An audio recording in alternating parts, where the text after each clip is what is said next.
Hey guys, Coach Pop here. Thanks for joining me for the video cast of lesson 1.2. If you are absent and you're doing this to catch up, there's a PDF that has a bunch of terms on one side. The other side is blank. On that blank side, before you do anything else, on the blank side, I want you to draw an outline based on your memory of how you think the world's continents looks. Please hit pause and do that. I promise you this is not about accuracy. It's not nothing to do with that. But take a moment to just draw the continents of the world, how you think the world looks. Please do that now. Hit pause.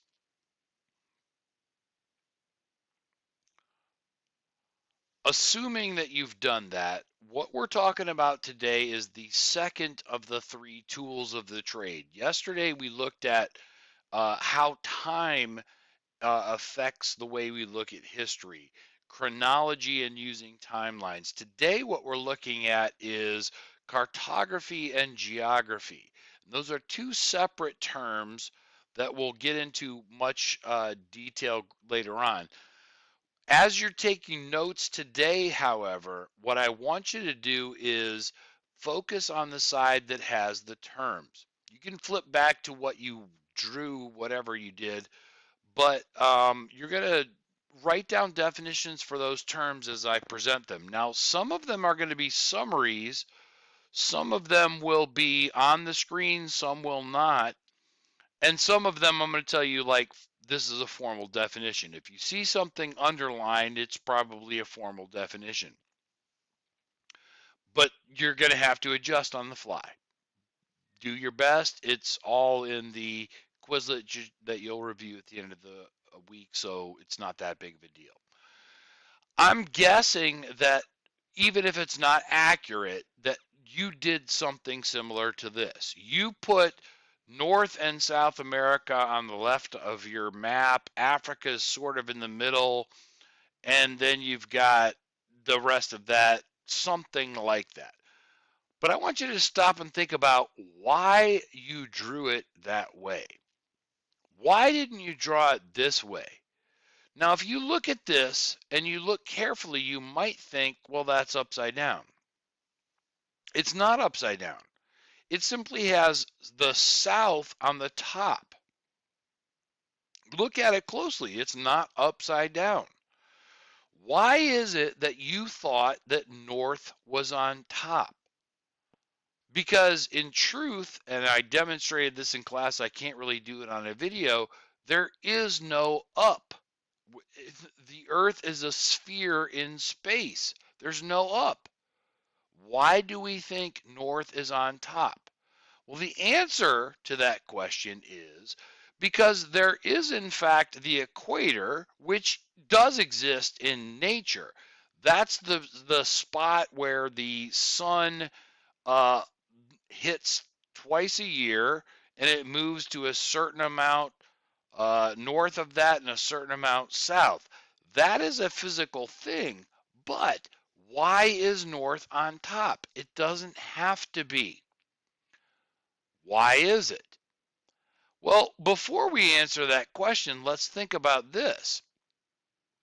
The northern hemisphere is the part that's on top of the equator. The southern hemisphere is on the bottom. So the first term you got to define is hemisphere. Hemisphere means half a sphere, literally north and south. If you take the equator, you've got two halves. Those are the hemispheres. Why is north on top? Doesn't have to be. This is a map from an Islamic cartographer. This is a very famous map from the 12th century of the Common Era. Hit pause for just a moment. Can you tell me what is the start date and the end date of the 12th century? Well, this map was produced in 1154, so the 12th century would be 1100 to 1199. This particular version was copied by a German guy who literally ripped it off from a Muslim. But what I want you to notice is the South is on top. If you look closely at it, like here's Italy, and here's Greece, and here's Africa, here's Europe. There's no good reason why North is on top. South could be on top very easily. I'm also betting that you didn't do it this way. Why didn't you put the Pacific in the center? Think about this for a moment. You put the Atlantic sort of in the center, but why did you do it? Well, the answer is because there's the Western Hemisphere, which we always think is left, and the Eastern Hemisphere that is based solely on the prime meridian. Now, the prime meridian is a line that just happens to run right through London, England. That line was created by geographers of the British Empire in the 19th century. They literally started the other way of looking at the two halves of the sphere right through London, their capital city. That's not an accident, guys. It's that's how things happen. People draw lines and they do it for a particular reason. You need to be aware of that. Here is a map, by the way, from China in the late 16th century of the Common Era. So that would be 1500 to 1599. And I want you to notice something. First of all, China just happens to be at the center of all this. That's not an accident. They drew the map. The other thing I want you to notice, though, if you look at it, you've got like here's China, Africa's here, Europe, North America, South America. It's not entirely accurate, and there's a reason for that because how they're getting their information about what's going on in the world and how it looks is very particular to the 16th century. The point is this, guys. The way we view the world is very, very dependent, and it's not something that necessarily exists in nature. Yes, the equator does exist in nature, but why does the North have to be on top? Because we live in the North. That's the short answer. The prime meridian does not exist in nature. Like it is a total fabrication that just happens to run through London, England, where the British geographers at the height of the British Empire drew it. This is the way most of us look at the world, and that has consequences. Think about it.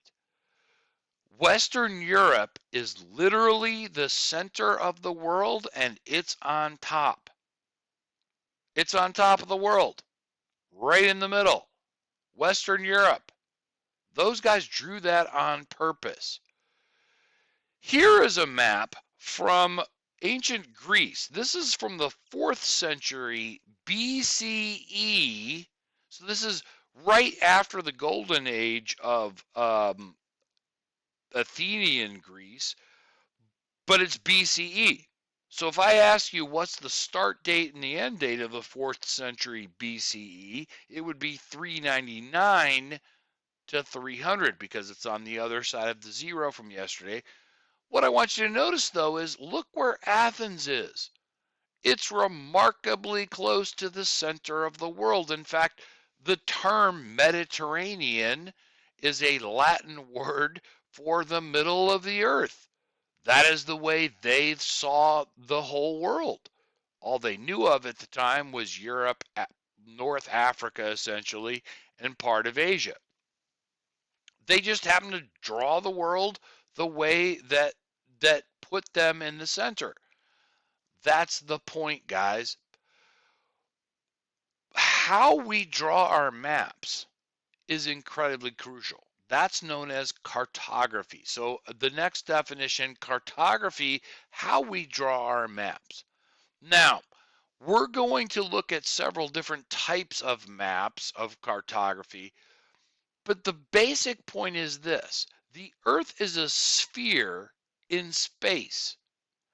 When you take this three-dimensional round object that's hovering in nothing, and then you put it onto a two-dimensional image, a flat space, if you will, it's going to get distorted. That's where projections come in. Now, you do not need to know the specific projections I'm about to tell you about, but what you do need to pay attention to is how the lines are drawn. There are two particular types of lines I want you to focus on. The first of these are the lines of latitude. That is, the lines that are running parallel to the equator. They tell you how far north of the equator they are or how far south. Okay?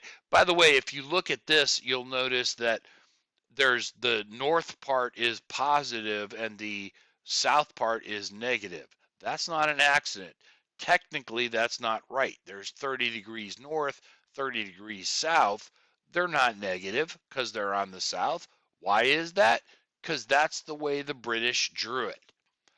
Similarly, though, you've got lines running parallel to the prime meridian, which again, just not coincidentally, runs right through London, England.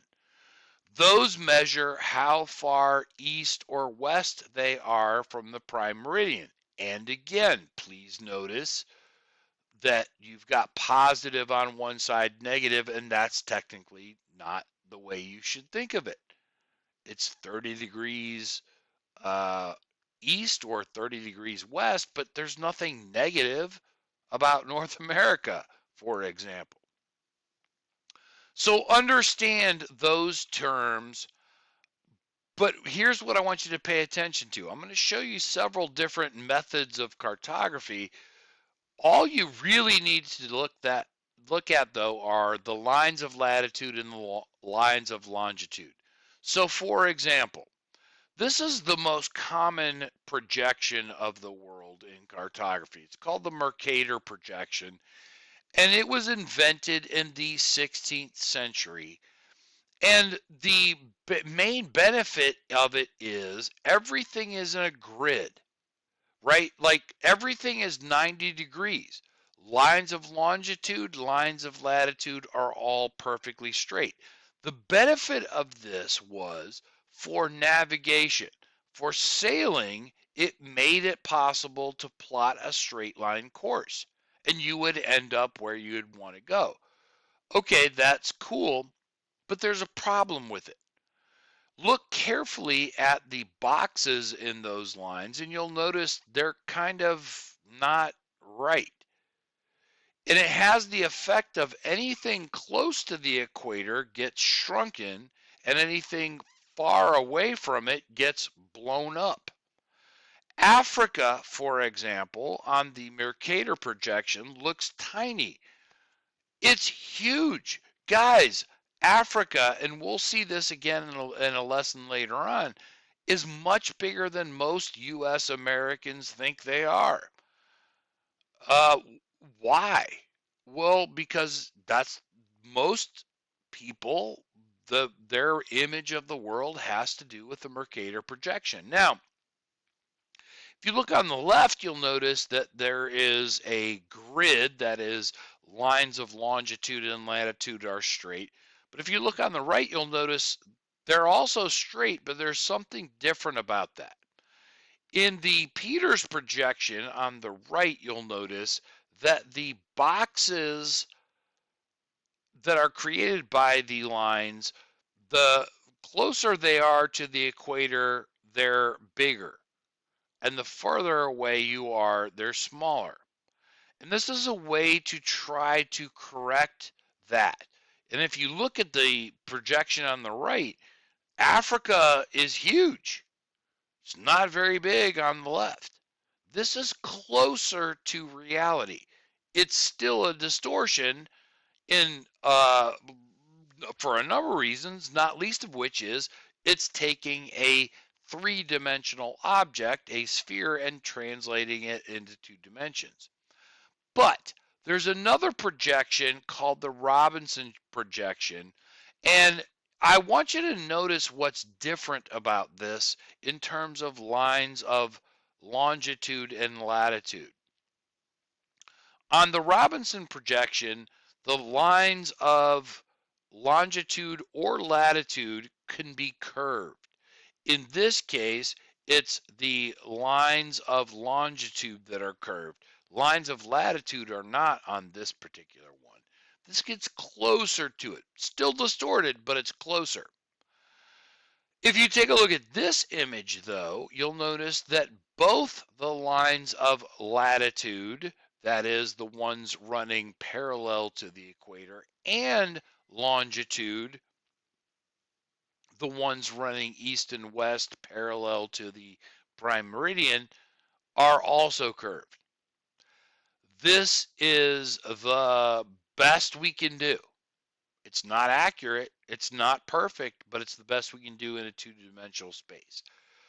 Again, what I want you to pay attention to for the rest of the course, and Robinson is the most common one we'll use. Look at those lines and pay attention to them to see how things are distorted. It's always distorted. Notice how they're distorted. But cartography, how we draw our maps, is one thing. Geography is another. And it has a big impact on how we see the world as well. What is geography then? Geography involves locating specific features on a map. That's the part that's underlined. That's what you're writing on your page. What do you put on the map?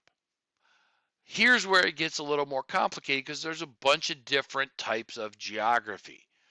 Political geography is what most people think it means. Political geography involves the borders of modern nation states. You got to know where the country is and maybe what its capital is. By the way, this is a map you're going to get if you weren't in class. You are expected to know all of these. These are what you're supposed to know before you come into AP World History according to the College Board. I know you don't know those, but you sure as crap should before you get out of here. But that's political geography. The problem is most of those places don't exist for most of human history. The modern nations, the countries, their borders are not there for most. The borders are constantly changing. So we got to look at something else. Physical geography probably helps us a lot more understanding human history. That involves the physical surface of the earth. And the primary thing there is, besides oceans and seas, are mountains and rivers. It also includes things like deserts and grasslands and rainforests. The physical geography really does explain much more of what happens throughout the course of all of human history than political geography does.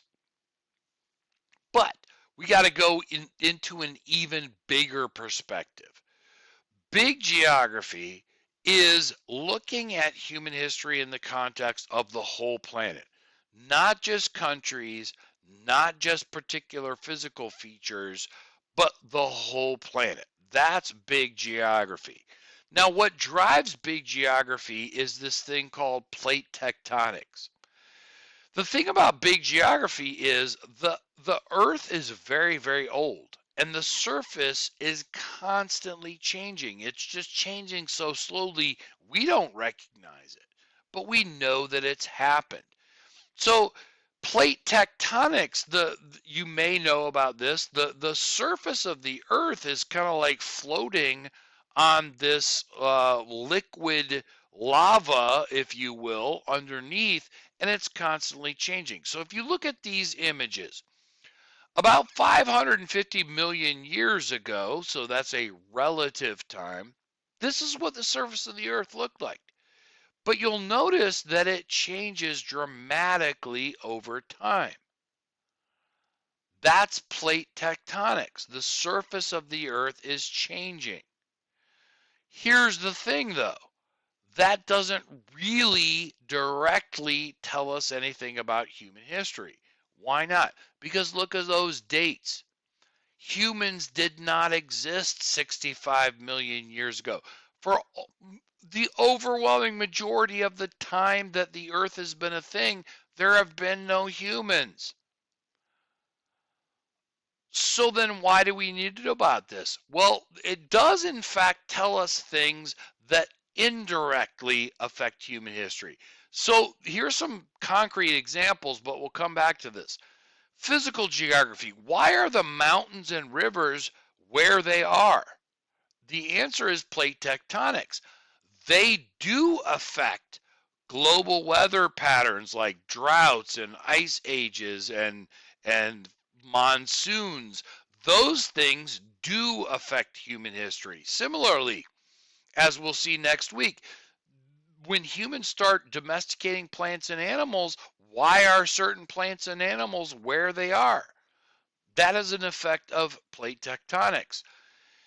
Why are there certain places that have the natural resources that allow industrialization? Coal and then later um, um, petroleum. Well, that's because of plate tectonics. So all of these things tell us something that does affect human history, even though most of it doesn't involve human history. Most of the world, though, is water. Okay? We live on land. So how do we deal with that? Well, that's where this idea of continents come into. If we're looking at the world as a whole and figuring out how that affects human history, this is where big geography helps. But let's think about continents for a moment. Hit pause if you're watching this. How many continents can you name off the top of your head? Okay, so the conventional definition of a continent includes 7 continents, and here they are listed. I don't know how many you got, but this raises the question, okay, then what is a continent? Here's the conventional definition. This is what you need to copy down word for word. A large mass of land surrounded or nearly surrounded by water. Okay, very cool. But if that's the definition, why are Europe and Asia separate continents? Look at that. There's Look at that. So why are they separate? Well, since the 19th century, these mountains called the Ural Mountains are just accepted as a division between those. Here's what I want you to notice about that. This is what's called a topographical map, and you can see different mountain ranges.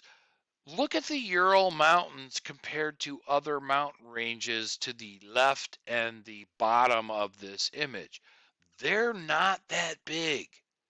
They're pretty small, in fact. Really? Those are what you're dividing? And then besides that, they're not even water. I thought that was the definition of a continent. Well, now, there is a bit of space separating Europe and Asia that involves water, and that's called the Bosporus Straits. Okay, that's water, that's cool, but check it out, man. It's really small. It's like the size of a dang river. Like I could literally paddle all the way. I'm over here, I'm on Europe, I'm on Asia. It's not that big. So why is it a continent? Because those people, those same people who drew the prime meridian right through London, decided that it should be. Now, we're going to get into this in the second semester. They didn't do that just because they had a particular reason. And that reason was because they wanted to differentiate themselves from Asians. They had the power in the world at the time, and they decided that they should be different. So they come up with this idea that Europe and Asia are totally separate continents. They're really not. It's arbitrary. Consequently, there's a whole lot of geographers recently who are suggesting maybe they shouldn't be two continents. It should be a supercontinent, like a giant continent called Eurasia. Europe and Asia, Eurasia. It's one thing. And if you look at it, according to the conventional definition, it is. But that raises the question then, what separates Africa from Europe? Okay, the Mediterranean Sea is a body of water. That's legit. But what separates Africa from Asia? Guys, it's the Suez Canal. It's a freaking ditch that humans dug. It doesn't exist in nature. This is a picture. They dug a ditch to separate Africa and Asia. You think that's a legitimate body of water? Because I frankly don't. Consequently, if we're going supercontinent, let's think about Afro-Eurasia. Africa, Europe, Asia, Afro-Eurasia. It's one giant supercontinent that's kind of got some seas in it. It's salt water, it's water, but they're surrounded by and contained by land masses. So if you accept for a moment that Afro-Eurasia is really one giant supercontinent, how many continents are there? Afro-Eurasia, North America, South America, Australia, and Antarctica. Okay, cool. But now let's think about this. What divides North and South America? It's a freaking ditch. The Panama Canal, which was dug by humans. That's the water that separates these two so-called continents? I don't get it, man. So let's think about a supercontinent called the Americas. Think about it this way. It's got like some seas in the middle, but moreover, if you look at it, and it's not so clear on this map, in class I showed a map, the Rocky Mountains and the Andes Mountains are kind of like one continuous line. That makes a whole lot more sense. If you do accept that this is a supercontinent, then how many continents do we have now? Well, now we're down to 4. But one of these is not like the other. One of them has had very little human activity, and that's Antarctica. So we have yet another type of geography to consider, regional geography. Now I want you to look at this image. You're going to get a black and white version of this that's a little bit different. But each color in this image is a different region. But one thing I want you to notice is you see places where they overlap, where there's obviously some sort of mixing. So what is a region? When we talk about regional geography, it's an area of implied distinctiveness. There's something about the way those people live that makes them different from other regions. And these distinctions are cultural. We'll get into this more tomorrow when we talk about the themes in world history. But things like language and religion and ethnicity and traditions, these are cultural, that make the people that live in that region different than the people that live in some other region. But it's important to note they change over time. The map you have are the regions now. Mesopotamia, for example, way back when in the ancient world, was a distinct region. It's no longer so distinct, and it's now part of a much larger region. Similarly, Mesoamerica, the space between North and South America, they had a cultural uniqueness that made them different from both of those before Europeans arrived.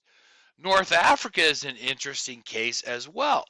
In the classical period, North Africa is, for most of that time, part of the Roman Empire. It's more like what we would call Europe than not. Later on, when Islam arrives, it's more like what we now call the Middle East than not. So regions change over time, but they imply something uniquely different about those people based on their culture. Now, why do you need to know all this stuff? In class, I played a video to sort of illustrate why you need to know this. I'm going to attach it just if you want to watch it.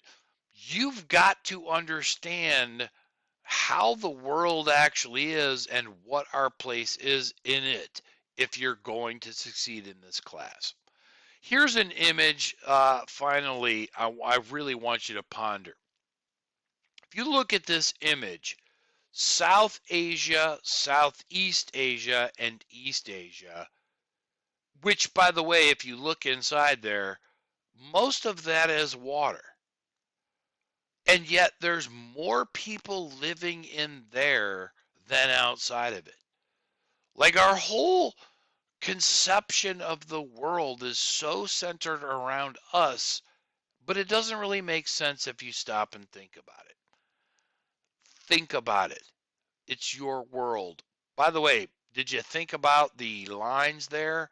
Please notice that the lines of longitude and the lines of latitude are curved. So that's about the best we could do making it into a two-dimensional image. I want to thank you for paying attention, especially if you're absent and you've been like trying to keep up. I really appreciate that. Nonetheless, there's homework. Here's where it's tricky if you were absent today.